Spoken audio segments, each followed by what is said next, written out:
The objection that the New Testament is full of historical accuracies can be brought by religious skeptics who don't believe any of the Bible, who question the existence of God, and that's one thing. And I'm not going to get into an extensive rebuttal of that simply because there are many other books that deal with Bible difficulties. There are commentaries that get into great depth in terms of apparent contradictions and so on. I want to look at this from another angle, namely the angle of a religious Jew who believes the Tanakh to be God's word, believes in the Hebrew scriptures, believes in a certain inspiration in the Talmud as well, and yet would say the New Testament is full of historical inaccuracies.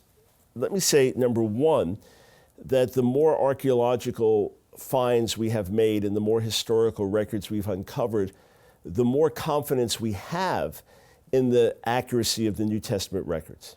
However, if someone wants to throw out the New Testament and says it cannot be God's word, it has all these contradictions, they want to throw that out, and they believe the Hebrew scriptures to be God's word, they have a problem because there are far more apparent contradictions in the Hebrew Bible than there are in the New Testament. Far more historical issues. Did this really happen as recorded? Does archaeology support it? Does this passage contradict this passage? Far more problems when reading the Hebrew scriptures as opposed to reading the New Testament scriptures. Years ago, I wrote an article called Unequal Weights and Measures. We have it as an appendix in volume 5 of my series, Unequal Weights and Measures, where I showed that counter-missionaries and rabbis would attack the New Testament in one way, but if they use that same canon of criticism, if they approach the Hebrew scriptures with the same canon of criticism, and even more if they approach the Talmud with the same canon of criticism, they'd have to wipe the whole thing out and say it's unreliable. You say, well, that's your answer? That there are errors in the Old Testament and we still believe it, so even though there are errors in the New Testament, still believe it? No, that's not my approach. Here's my approach. Use the same methodology for both. In other words, give the benefit of the doubt that the text could be right, that the author could be accurate. In the case of the Gospels, some excellent studies have been done recently that indicate that you have eyewitness testimony. The fact of the matter is, as we'll see in a moment, there's ample historical record that makes us understand that Jesus, Yeshua, truly lived and died at the time when he was attested to have lived and died, and the faith in his resurrection is not just some made-up thing. We can demonstrate that from another angle as well. What I'm saying is use the same methodology.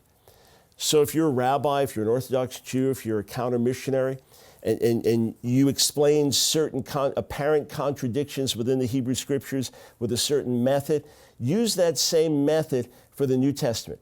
Oh, I'm not saying the same interpretive method of Peshat, Darash, or things like this, or Pardes, and these various methods of Jewish hermeneutics, or 7 rules, or on, or Malbim coming up with, 613 grammatical rules of interpretation.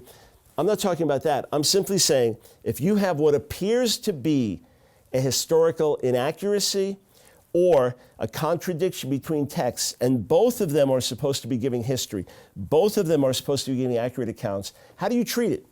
Well, you say, okay, is there a way to reconcile this? Or maybe we have insufficient archaeological data here. Or maybe we're looking at data here, but we should be looking at data here. If you'll do it with the same approach, you'll see that the New Testament documents are highly reliable and accurate. But let me just give you one tiny example.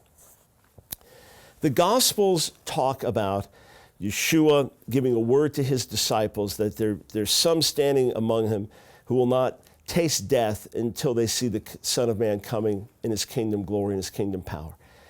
And then it says that he takes them up on a mountain. 3 of them go up on a mountain with him to pray. And at that time they see him glorified. Seems to be the very thing he was speaking of some days earlier. Well, one account says after 6 days, the other says on the 8th day. Oh, contradiction. No. It's all a matter of how you reckon things, okay? If I told you something on a Monday, and then after 6 days, okay, so now 6 days go by, now we're at Sunday. After 6 days, okay, that could now be back to Monday.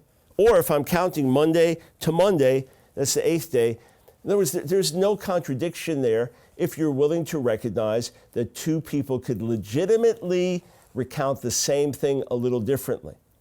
I could be talking about New York City 300 years ago. You know, there was a man living in New York City 300 years ago. You say, wait a second, there was no such place as New York City 300 years ago.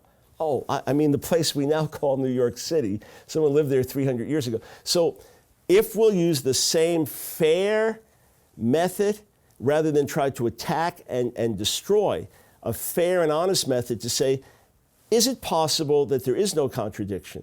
Is it possible that there is a good, rational explanation for an apparent contradiction? You'll see that they resolve themselves.